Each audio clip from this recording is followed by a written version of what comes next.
get started. My name is Beth Daniels, and I'm an assistant professor here at UCCS in the psychology department. And I'm very happy to introduce Dr. Cheryl Cooky as our speaker for the evening.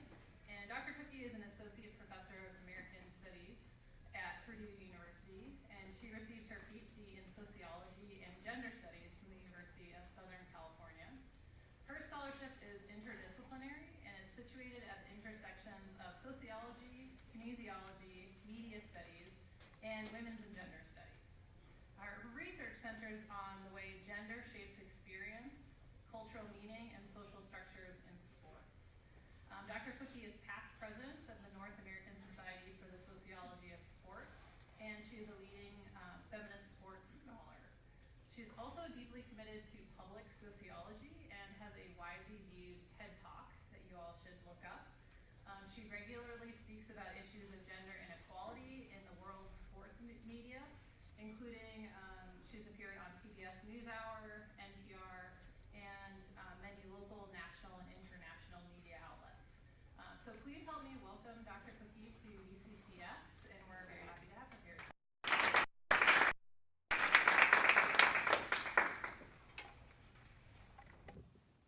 Thank you for the introduction, Dr. Daniels, and thank you to the Daniels Fund. I'm by no relation, I'm assuming, to the Daniels Fund for hosting this event and for having me here today. And thank you all for being with me here physically in this space. And then for those of you out streaming live, hi. Hopefully my husband is one of them, but probably not. Not because he doesn't care, but because he works hard. Okay, so the title of my presentation today, I should also thank Dr. Jeff Montez de Oca and Dr. Daniels again for taking time out of their schedules to show me around and host me. Dr. Montez de Oca, AKA Jeff, Big Jeff, as we like to call him in the NAS world. We're both contemporaries, went to graduate school together, and my first memory of Jeff, although it might not be the first time we met, we took a class on media, I believe it's Sociology of Media, with Dr. Barry Glassner. And I just remember Jeff being this sort of theoretically conceptual powerhouse, and I was so appreciative of having a fellow graduate student who would actually push me intellectually. And so it's just really a pleasure to be here today and to get to visit and spend time with him. So, okay, I think I've said all my thank yous, hopefully. I want to apologize, too. I have not acclimated to the altitude, and so I'm finding myself kind of getting a little out of breath as well as forgetting words, and I'm going to blame that on the altitude. So I apologize if I maybe stop and catch a breath. Okay, so the title of my talk is Gender in Sport Media, Ethical Challenges and Considerations. And so what I'd like to do today with you all is to talk a little bit about some of my research, which focuses on the media, and particularly a study that I've been involved with since I was a graduate student. So about 20, 30 plus years of research has shown that the vast majority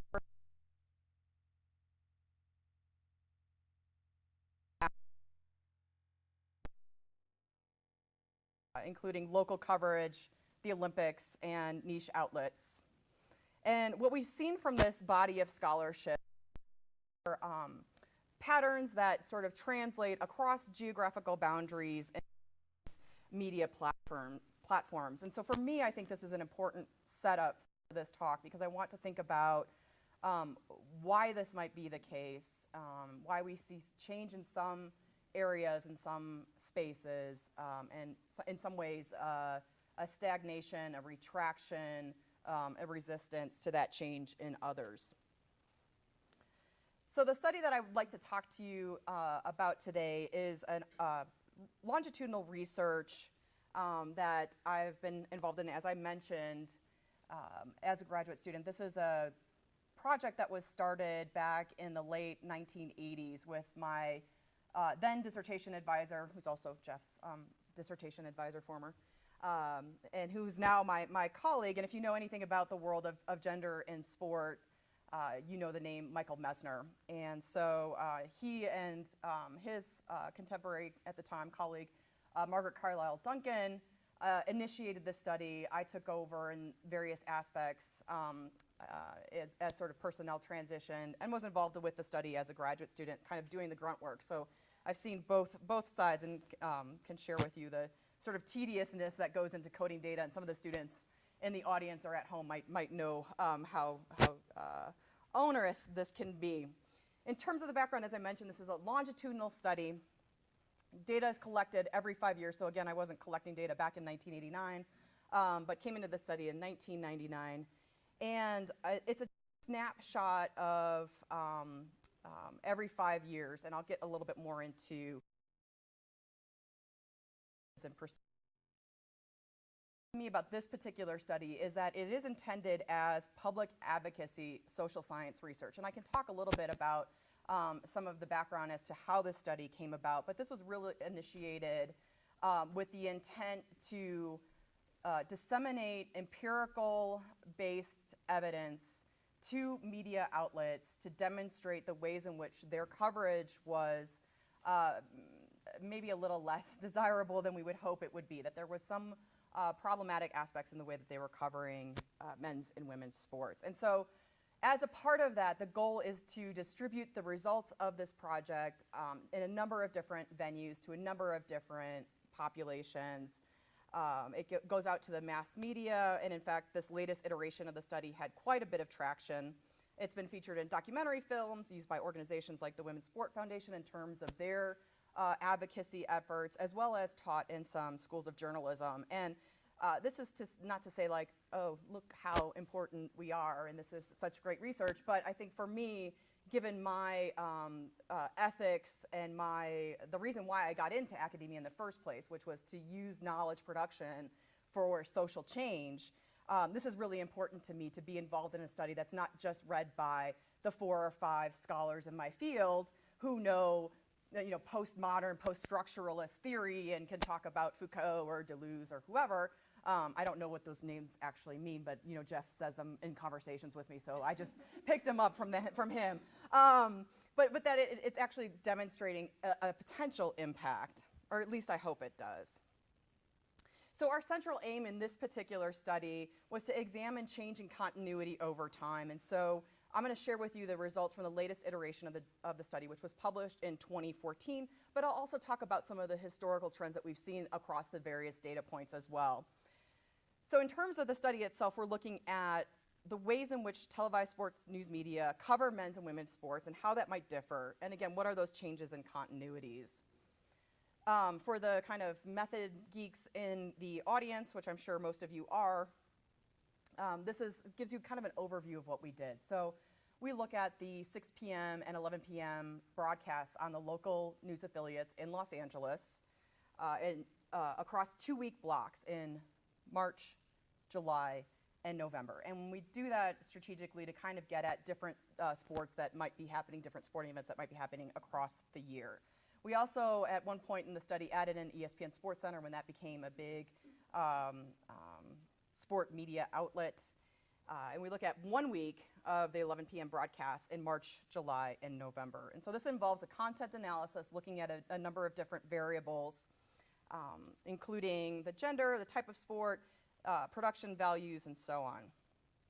So in this next slide, what we see is one of the major findings of the study, which is a deepening silence. And if you can't read those numbers here, I'll walk you through them. So what this graph is depicting is on the x-axis are the year points. So it starts at 1989 and goes through 2014. And then the percentage of coverage. The red section of the bars represent women's coverage. The blue section represents men's coverage, and then the green section at the top is what we call gender neutral or both. So these were events where either the gender of the sport isn't prevalent, or where both men and women are competing at the same time. So if there's a fitness activity that's getting covered in the news, for example, or the Los Angeles Marathon gets kind of coded as both. What we see in this graph if you can see it. What are we seeing? It's gotten worse. Okay, so it's gotten worse. Come on in. Hi. We're just talking about gender in media. So it's gotten worse over time. I'm assuming the women's media coverage you were referring to. So I tell my students when I talk about this study, like if aliens came down to Earth and we gave them Sports Center as a way to understand, or we gave them the local news, or we gave them other media outlets as a way to understand sport, they wouldn't know in most instances that women are playing sports. The amount of coverage of sports has actually declined over the course of our study. It's now at 3.2%, whereas it was at 5%. This may not be a statistically significant decline, but it's definitely a decline in either way. If you're going from 1.6 to 3.2, I mean, it's the general point here is that it's pretty abysmal. We did see a spike in 1999. A lot of people think, oh, well, that must be the Women's World Cup when the team won, Mia Hamm and Brandi Chastain, those of you that are old enough to remember and have watched that event. This bump, and I'll talk about this later in the presentation, numbers don't always mean what we think they mean. So it's like, oh, 8.7%, that's great. It actually is, that's pretty good. But the majority of that was stories that focused on the Women's World Cup team and Brandi Chastain's striptease. And the Ponytail Express, there were very lengthy segments that featured a naked bungee jumper, very long segments that featured Sable, who's a professional wrestler who had appeared in Playboy and so on. So we really need to be careful and cautious when we're thinking about quantity as a measure. We also have to look at quality.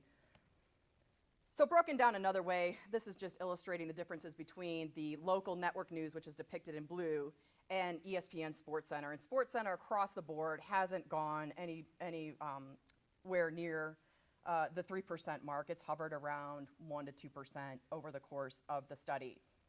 Now, what's remarkable about this as well is that you would think, or potentially hypothesize, that over the course of 25 years, or in the case of ESPN SportsCenter, the course of 15 years, that we would see more coverage of women's sports in televised news and highlight shows, just for the fact that there are more professional leagues, there's more women playing sports at the collegiate level, there's more excitement and interest, there are more women sport fans. Yes, I said that right. Fans of women's sports than there were in the past, so we might expect to see something different, but we don't. We can think about why that is. This breaks it down in terms of segments or stories. I just want to highlight here that there were 88 different independent, or I should say unique stories about men's sports on the local affiliates, while there were only 32. And on SportsCenter, 376 stories on men's sports and only 13 on women's. And so what we found in our study is that it's never too soon, too early, or too late to talk about men's sports. And this is actually direct quotes from the commentators that we pulled from this. The vast majority of the coverage of sports, not only is it men's sports, but it's the men's big three. So professional and collegiate football, basketball, and baseball dominated the coverage in the 2014 data set. And this is very similar to other findings. The women's sport that garnered the most coverage was women's basketball, and I think it comes in at about 2.3% of the total coverage. What we also did is we broke this down and looked at different sports that were somewhat comparable, the NBA and the WNBA. And what we find is that there's more coverage of men's sports when they're out of season than there is coverage of women's sports when they're in season. So men's sports gets talked about regardless of whether or not the competitive season is going on. The news media finds all kinds of ways to bring in stories about men's sports even when there aren't competitive events taking place. For example, one of the local affiliates ran a 22-second segment. Now, 22 seconds is a long time in local news, and a sports segment on the local news might just be 2 to 3 minutes, 4 minutes long. So 22 seconds is a big chunk. And this is on a day when there's no stories on women's sports, despite the fact that the NCAA women's tournament was taking place, as well as a number of other women's sporting events. So the local affiliate found 22 seconds of its coverage to talk about, I believe it was an 18-inch hot dog, corn dog, that was for sale at the Arizona Diamondbacks Stadium for $25 that fans could purchase. Another day during the month of March, local affiliate also spent about 55 seconds of their 2 to 3 minutes of coverage talking about Hank. I'm a dog owner. I love dogs. So this is, love to see stories about puppies. This was a stray dog that had wandered into the Milwaukee Brewers Stadium. And they had this sort of fan call-in to figure out what we were going to name this dog. And they named him Hank, and the story is all about Hank and whether or not he was going to get adopted. So, hot dogs, yes. Women's collegiate basketball at its peak, maybe not. What's the data? What's the numbers on that? So we compared the coverage, and unfortunately the dates, the way that they fall, we don't actually get to capture the Final Four tournament, so the last 4 games of the tournament. We kept the dates of the study consistent because it's a longitudinal study, so we could compare over time. But what I will say is that other researchers have looked at the coverage of men's and women's sports during the Final Four, the actual Final Four games, and they find very similar trends in terms of the lack of coverage of the women's games. So local affiliates spend nearly an hour and a half of our total sample talking about the men's game, 120 individual stories, while spending only 3 minutes or 9 stories on women's basketball. Now what's interesting, what people will say is like, well, they want to cover the local teams, it's local news. There was a long segment about a team in, I believe it was Pennsylvania. The coach's grandson wore a suit to a game and walked along the court and imitated his grandpa's coaching gestures during the game. And there was a minute-long segment about that. Again, Los Angeles, Pennsylvania, USC is playing, no coverage. ESPN Sports Center, even more egregious. And what's interesting to me, and what I think gets at the kind of supply and demand, or at least challenges that sort of supply and demand conventional wisdom by which a lot of sports media and journalism people operate by, is well, we just cover what people want to see. We are just giving viewers what they want. This is about money. This is about economics. Whatever kind of rationales that get employed. What's interesting to me, though, and what I still haven't been able to figure out, and if someone can explain it to me, please email me. I'm online, Twitter at Prof. Cooky. In the Q&A we can talk about this. Can someone please explain to me how ESPN, who broadcasts the NCAA women's tournament on ESPN2, their sister station, does not do more to promote the women's tournament during SportsCenter, which is their premier highlight show. ESPN as a network is one of the largest cable networks. SportsCenter is one of the kind of premier places to go to find sports. I'm not quite sure how we explain or understand this phenomenon if the only lens by which we are looking at it is a kind of business economic model. And my husband, I will say, this isn't to disparage those in the business world, because my husband is in the business world, and so some of my good friends are business people and husband. Jeff got my joke, okay? Sorry. One of the other things that we found too is it's not just in the amount of coverage or what stories get covered, but it's how they get covered.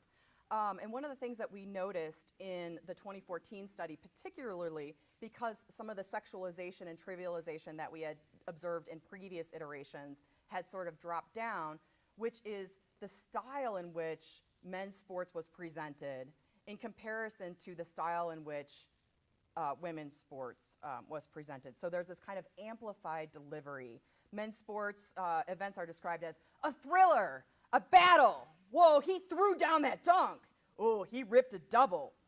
Male athletes are described as going full throttle, and their performances are sensational, picture perfect, incredible. Male athletes are a rock star and it's spectacular. Whereas women's sports was typically presented in a very monotone, matter-of-fact style.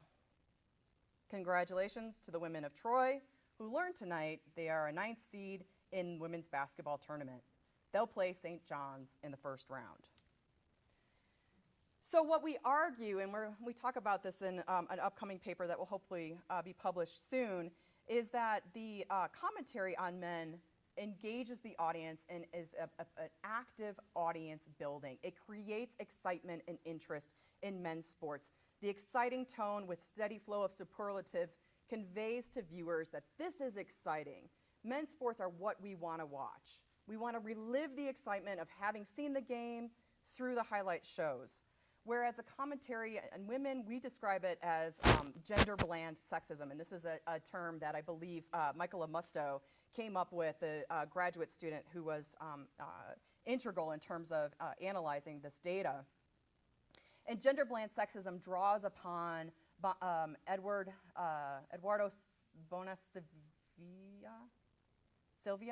Sevilla. Okay, his concept of colorblind racism. Colorblind racism is this kind of prevailing ideological framework that's prominent today by which we understand, according to Benia Silva, thank you, that we understand sexism through the lens of kind of individualism, any types of discrimination, structural barriers, interpersonal dynamics that occur are no longer because of overt racism, but it's the lack of individual effort, the lack of work ethic, something that sort of resides within the individual. Scholars have taken off this concept and talked about gender blind sexism, and this is very similar in terms of the ways in which sexism in our culture, because it's no longer culturally appropriate or accepted, has sort of gone underground. So the more overt instances of sexism that we saw, up until the 1970s, 1980s, are less overt and they're covert, right? So gender blind sexism, again, is this idea that sexism operates, again, not based on any sort of structural or institutional basis, but more based on the kind of individual and their lack. So gender bland sexism then is a sort of takeoff of that, where we're talking about gender isn't really blind in sport because it's salient. Sports are sex segregated. So it's this sort of way of talking about how within the commentary itself, sexism is more covertly operates on a level that's not really conscious to us. So in other words, there's been these kinds of important shifts. So commentators are no longer overtly engaging in humorous sexualization and trivialization of women in women's sports as they had done in past iterations of the story, like I mentioned, with the naked bungee jumper and Brandi Chastain's striptease and so on. And they're no longer engaging in situating and framing athletes to the same extent as wives and mothers and girlfriends. So we went through these kind of very conventional gender roles and norms and expectations in terms of how women's sports were framed within our data. So it's a good thing that sort of sexualization, that the focus on women's personal life as opposed to their professional life is no longer prominent in the coverage. But what we're seeing now, again, is this overt. So we're not sexualizing female athletes, but we're not at the point where we're ready to sort of break out the champagne and celebrate that we've made it, and the battle of the sexes is over, for those of us who remember that reference, right? That there is still this way in which sexism operates, but for someone who's not really attuned to seeing it or thinking about this in this framework, it might just sort of run past you. And so you watch the segments on women's sports and think, wow, this is kind of, women's sports just aren't as exciting as men's, without really sort of deeply processing why that is and how and what ways does the media coverage and the lack of excitement, the lack of audience building, help to contribute to that idea that women's sports are less exciting. So one of the things that we are talking about in this paper and some of the other projects that we're working on is the unevenness of social change. And that unevenness of social change is very prevalent in the mass media, as we showed in the data that I talked with you today. So in 1989, there was nearly no coverage of live broadcast women's basketball, for example. It was very rare to get it. At some point, we got some coverage, but it was tape delay, and it was on very, channels that you might not necessarily have, at times that you might not necessarily be watching. Now in 2014, and this has been the case I think since 2003, the entire tournament is broadcast. This is huge, but we still see some difference in terms of production values falling short in comparison to men's. We see the declining coverage of women's sports and news and highlight shows on the one hand, as I talked about, but then also that's coupled with the relative absence of sexualization and trivialization. So there's this kind of ways in which we're making progress, or things might be improving if your indicator by which you're measuring this is equality, then other ways where there might be some more work that needs to be done. And I'm going to end here with a few kind of quick notes for us to think about. Those of you that followed the 2016 Olympics, yeah, did you catch this? The kind of discussion? Yeah, what was going on in the 2016 Olympics? Are you familiar with? You were like, yeah, tell me. Yeah. Well, it's a lot like what you were saying previously, and indicating that maybe it's gone down. This idea that women athletes are identified with as spouses or with other features of their lives, and this amazing win was credited to her husband. Yeah, and so I think this also speaks to the kind of unevenness of change. And even within I'll say this was the results that I shared with you in those shifts, that's indicative for our data, our sample set. Whether or not those trends resonate in other media platforms, I think that's for researchers to look into, and they should, use that concept of gender blind sexism and cite that work so Michaela Musto can be the deserving star that she is. But yeah, so this was you're talking about the guy in the that guy, or the Twitter. Tell me, which one were you for? Yeah. So I'm not connected. Okay, I was waiting for me to get choked. This particular image, this is a kind of a snapshot from Twitter, and this was posted by the Chicago Tribune, and it reads, "Wife of a Bears lineman wins a bronze medal today in Rio Olympics." Yes, so she does have a name, and this actually created a huge firestorm on Twitter. A lot of people were kind of that callback culture that my students talk about that I really don't quite understand, but I guess it's like sort of resisting those trends, and they were like, she has a name. What sport did she win the medal in? Now, the Chicago Tribune later apologized and said, like, we were just trying to make that kind of local connection so people would know. My question then is, why do you have to make a local connection by mentioning, well, we wouldn't know who she was otherwise, because women's sports and women's trap shooting in particular doesn't get coverage even during the Olympic years. This is an image of Katina Hosszús, who is a Hungarian swimmer, broke the world record. He created a lot of media attention in the NBC's televised broadcast of the games. And for those of you that were watching the swimming events, I think I might have some swimmers here. Do I have swimmers? People from yay, swimming, okay. But so if you watch the event, like, it was hard not to notice him. The camera was always panning to him in the crowd, and he of course was very yeah, and he's also her husband and coach. So I mean, it kind of made sense, but the focus became more on him than her and her accomplishments. Katie Ledecky, some sports writers have referred to her as the world's best athlete. However, within the NBC broadcast and in Sports Illustrated, she was referred to as the next Michael Phelps, the female Michael Phelps, yes. And Ryan Lochte, in an interview in Sports Illustrated, attributed her swimming prowess and her athletic prowess to the fact that she, quote, swims like a man. And then this was, I apologize, at the snapshot, this is a clip from the Business Insider, who had interviewed NBC's Chief Marketing Officer, John Miller, and I'm going to get back to the podium here so I can read this for you, who said, oh, I can't even read that on that. I'm going to get here. I forgot my notes, I apologize. The people who watch the Olympics are not particularly sports fans. More women watch the games than men, and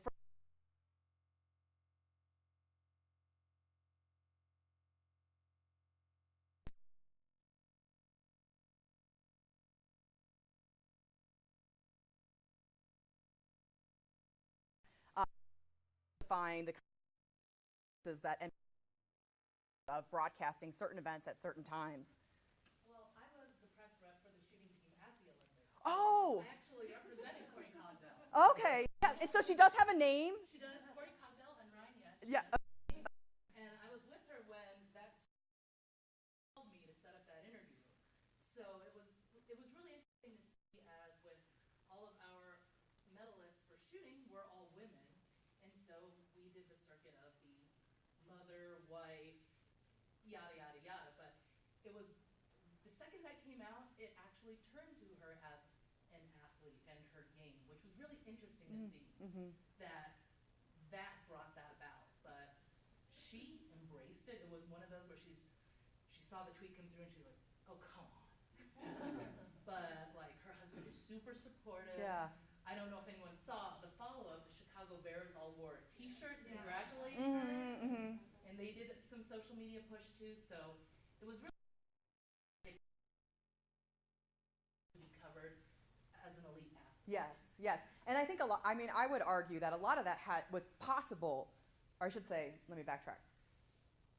I'm going to step out on a ledge here. I don't think that would have been possible in a day prior to social media.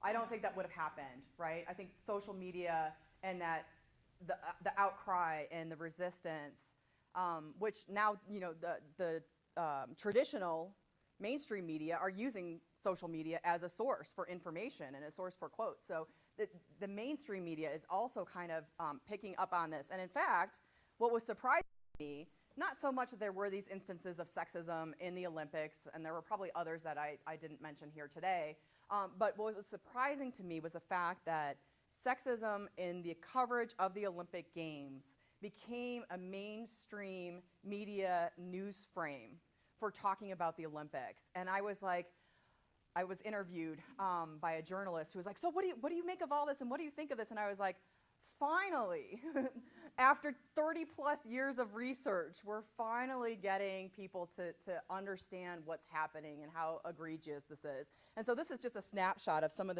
the headlines that were in the news. What was also fascinating to me was the fact that this wasn't just in feminist media outlets. This wasn't just in politically progressive media outlets. This was in mainstream media outlets like the Los Angeles Times. This was in outlets outside of the United States context, Cosmopolitan, which is, ostensibly feminist, right? I don't know, Time Magazine, the Bleacher Report, so sports bloggers were picking up on this. And Bleacher Report isn't really known for its, kind of embracement of feminist principles, although I'm sure there might be some feminists writing on the Bleacher Reports, but just overall, they're not known for that type of coverage. And of course, Mother Jones, which is a progressive outlet, which had my favorite article title, and I have to read this. The Olympics are chock full of sexist bullshit, and it's only the first week. So, some challenges and considerations, and then these are some things that I want us to think about, and we can talk more in the Q&A. So the increased interest in women's sports and increased broadcast coverage of men's sports has not migrated to televised news and highlight shows. So we know women's broadcast events are being broadcast. Women's sports are being broadcast on live television. They're being covered in a number of different media outlets. But we don't see that in terms of the televised news and highlight shows, at least within our sample and with some of the other research that's out there. Men's sports has played a key role in reaffirming beliefs of natural, quote unquote, male superiority during times when girls and women are achieving equality in a number of social institutions. And so sport becomes the space where men can kind of, at least what feminist scholars argue, sort of preserve that sense of power, entitlement, dominance in a time where gender roles may be shifting or under duress, so to speak. The lack of coverage and dull and lackluster coverage of women's sports silences, we argue, women's historical movement into sports and retains sport as an important site for when beliefs about male superiority are reproduced. So in other words, by not covering women's sports, it sends viewers the message that sports are still about men, and that men's sports matters more so than women's. And this is I'm sorry, this is an older version of this slide. So I stopped. Well, this sentence ends in the middle of it. I saved an older version of this on my flash drive. So maybe I'll try to piece this together. So what role, I guess, we could think about social media have for amplifying voices of resistance and to pressure sport media to cover athletes in ways that actually highlight, I'm hoping this was the rest of my sentence, that actually highlight women's physicality, women's athleticism, their prowess. And the issue here for me isn't so much that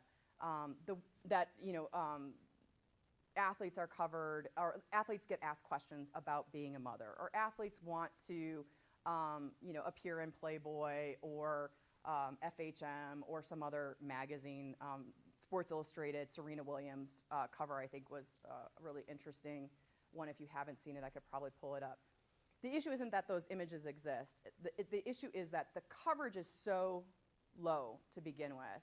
The opportunities for us, and those of us who are consuming sports media, to learn about women's sports, to see the incredible athleticism and abilities and capabilities of these women, and to celebrate in that, and to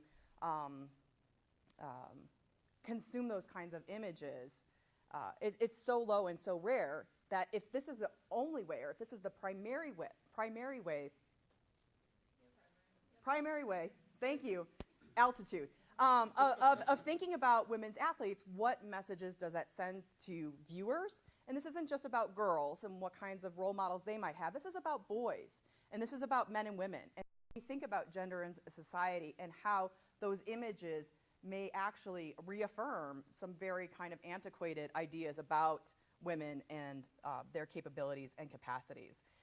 As I mentioned, this is public advocacy, social science research, so you can actually get this, unlike other journal articles, online. It's open access, and we specifically worked with the journal editor, Lawrence Wenner, at Communication and Sport, to make this available to the public, so you can actually download this article, and I encourage you to do so because it's super awesome. And also email me, because that gender bland sexism article hasn't come out yet, but when it does, you can be the first to have it in your mailbox. Super exciting.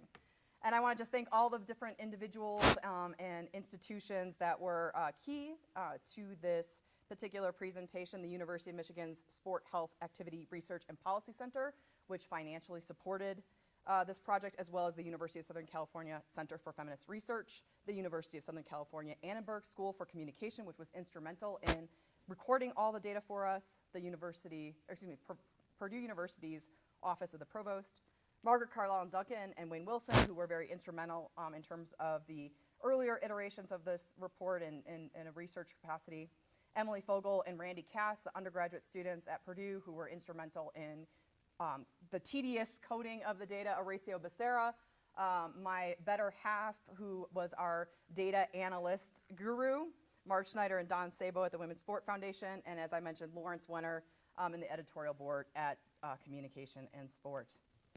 Thank you.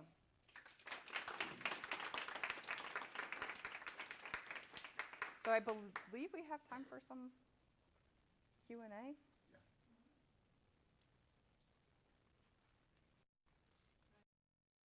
I'm gonna get Jessica. Yes.